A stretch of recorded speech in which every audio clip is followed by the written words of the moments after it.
Hello, good morning mga lalabs, mga vayots.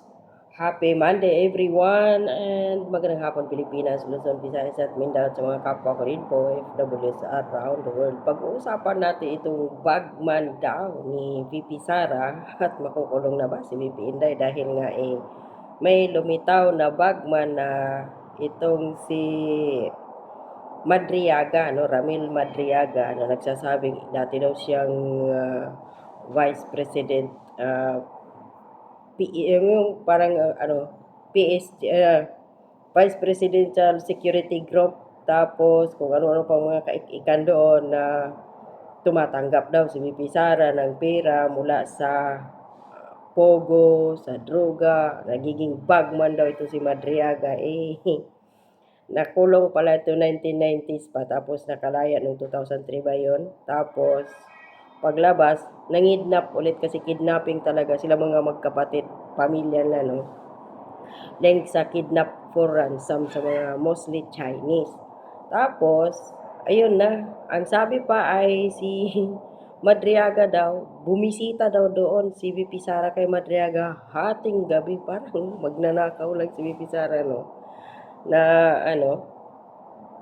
pupunta kay Madriaga dahil kakausapin para daw mga palabas ng mga makakaliwang grupong komunistang teroristang PNP at mga loyalista nga. Para daw usapin si Madriaga na huwag magsalita patungkol sa mga ginagawang hindi maganda ni BP Sara, yun da, sa droga, sa isyo ng pugo, pangungulikta ng pira, ganyan. Pero mismong abogado ni VP Sara, abogado ni Ramil Madriaga na si Attorney Palad ang nagsabi na oo, bumisita si VP Sara doon pero minsan lang. At ang sabi pa doon sa balita ng Radyo Pilipinas, pumunta pala doon si VP Sara para kausapin, kunin niya ang mga pangalan ng mga anak ng mga priso para bigyan ng tulong makapag-aral. At mismo abogado ni Madriaga ang nagsabi na si Madriaga ay hindi nagpakita kay VP Sara dahil duda siya o natatakot. Ganon. So ngayon, napag-alaman sa Bilyonaryo News Channel na ito palang si Dilima, si Trillanes at saka si Shield Jokno ang bumibisita din pala kay Madriaga. So, katagalan, inamin din ni Dilima na sumulat daw si Madriaga sa kanya. Sinulatan daw siya. So, ayon dito sa balita, ang balita ngayon, Dilima, umaming sinulatan siya ni Ramil. Bakit nga ba siya susulatan ni Ramil Madriaga? Dahil siya ay isang party list representative? Or dahil mataas ang dahil si Dilima ay ang kanyang abogado din ni Madriaga ni si Palad, abogado din ni Dilima di umano at abogado din ni Kirwin Espinosa na pareho silang nakalaya under Marcos Jr. administration. So inamin ni mamamayang Liberal Party list Representative Laila de Lima na siya ay personal na sinulatan ni Ramil Madriaga. Personal ka ba talagang sinulatan ni Ramil Madriaga, Burikat na de Lima? Or nag-uusap kayo dahil ikaw ay pumupunta doon sa silda ni Madriaga para saan? Magpabururot na naman siguro to si de Lima doon kay Madriaga. So hindi na ngayon Jonel. Ramel, hindi na Jonel. Baka pupunta na naman to si Dilima doon kay Ramil Madriaga. Naman siguro paburot to sa silda. Uy, dito kagaya nung sinabi ni Palparan, Hubito Palparan ba yun? Ayun, pupunta daw doon sa Bilibid si Dilima. Around 30 minutes daw sila doon sa kubol ni yung namatay na si GB Sebastian ba yun? Binubururot.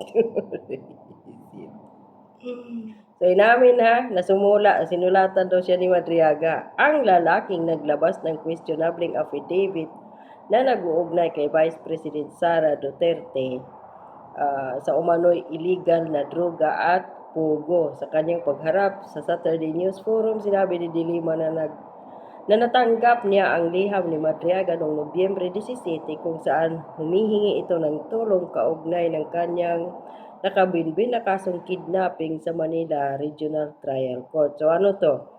Ilalakad kay Bongbong Marcos at Martin Romualdez ang kaso ni Madriaga para palayain kagaya niya at ni Kerwin Espinosa. Tandaan natin si De Lima na may kidnap pa doon, di ba, sa Camp Crame. Anong ginawa ni Abalos doon? Kunwari, concern. Drama nila yun eh. Sabi niya sa kanyang letter, ginigipit lang daw siya dahil sa kanyang naging akusasyon laban kay Atty. Harry Roque ayon kay De Lima. Si Atty. Harry Roque, mga lalabas mga bait, ito yung abogado ng mga taong pamilya ng mga kinidnap nila ni Madriaga. So, si Harry Roque ang kinuha ng abogado para makulong ito si Madriaga. Dahil sa liham, personal na pinuntahan ni De Lima si Madriaga. Ito na.